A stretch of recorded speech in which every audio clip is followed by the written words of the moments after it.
আলহামদুলিল্লাহ দর্শক, আজকে চলে আসলাম নরসিংদী জেলার ঐতিহ্যবাহী ঝালকাটা সবজির বাজার। আসলে এই বাজারটার একটা ইতিহাস রয়েছে। 88 বন্যার পরে বন্যার বাজার বলে একটা জায়গা আছে, তো এখনও ওইখানে বাজার যাবে। তো ওই বাজারে দোকান বসা নিয়ে একজনের সাথে ঝামেলা হওয়ার পর ওইখান থেকে এসে এখানে দোকান শুরু করে। তারপর থেকে এই বাজারটা আজ পর্যন্ত অবধি চলে আসছে। তো এই বাজারের নাম হচ্ছে ঝালকাটা বাজার। এটা হচ্ছে সেকান্দুদ্দি ঝালকাটা বাজার। তো এই বাজারে আপনার লামপুর, সেকান্দুদ্দি, হরুরদি, শহীদের খোলা, তারপর বিভিন্ন অঞ্চলের মানুষ এখানে তাদের উৎপাদিত বিভিন্ন সবজি ক্রয় বিক্রয় করে থাকে। তো আমি আজকে যখন বাজারে গেলাম তখন বাজার প্রায় শেষ। পাইকারি যেই সবজিগুলো এখান থেকে ব্যবসায়িকরা ক্রয় করে থাকেন তা প্রায় বেচা কিনা শেষ হয়ে গেছে। এখন খুচরা কিছু বিক্রেতারা আছে এবং পাইকারি যারা ক্রয় করেছে তারা তাদের সবজিগুলো বিভিন্ন অটোর মাধ্যমে, ভ্যানের মাধ্যমে সবজিগুলো প্রসেসিং করতেছে তাদের গন্তব্যে নিয়ে যাওয়ার জন্য।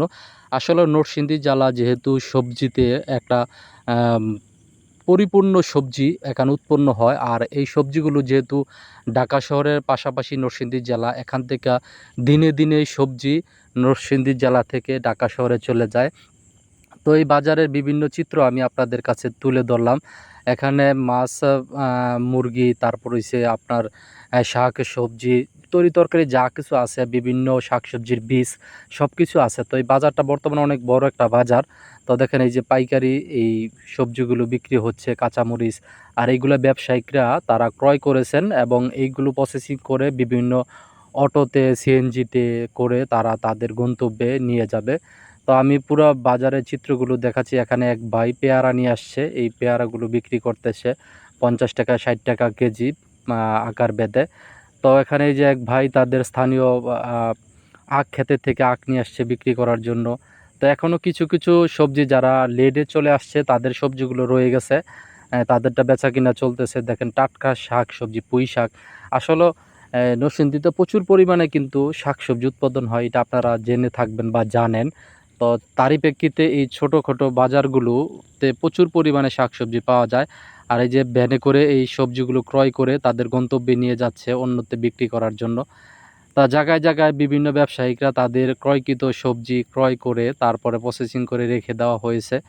আর এখানে যাতায়াতের একটা সুবিধা হচ্ছে, এটা যেহেতু ওই যে ইটাখলা থেকে গাজীপুরের যে হাইওয়ে রোডটা এই বাজারের মাঝখান দিয়ে গেছে, তো সেই হিসাবে এখান থেকে সবজিগুলো বিভিন্ন গন্তব্যে পিকআপের মাধ্যমে যাওয়াটা খুব সহজ হয়ে যায়। দেখেন এই যে ভ্যানে ভরে ভরে কিন্তু এই সবজিগুলো নিয়ে যাচ্ছে তাদের গন্তব্যে।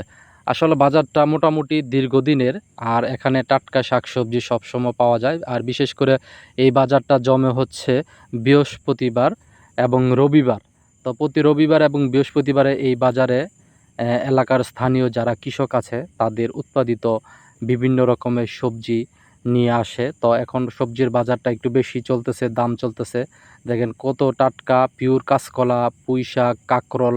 তো এইগুলো যার যার মতন ক্রয় করেছে। আসলে এই টাটকা পিওর শাক সবজি কিন্তু 10 টাকা বেশি দিয়ে হলেও ক্রয় করা খেতে পারলে অনেক ভালো লাগে। আর বাসি সবজি কিন্তু চাহিদা একটু কম। তো দেখেন দুন্দুল নিয়ে আসছে। তো দেখায় আমি আপনার বাজারে আরও বিভিন্ন চিত্র দেখাচ্ছি। বাজারটা কিন্তু এখন বিশাল বড় একটা বাজার হয়েছে, আশেপাশে জায়গা ভরপুর হওয়ার কারণে এখানে ইয়ে হচ্ছে। আর এখানে দেখেন চমৎকার মাছ, তো একবারে ফ্রেশ টাটকা মাছ পুকুর থেকে উঠে নিয়ে আসছে বিক্রি করতেছে।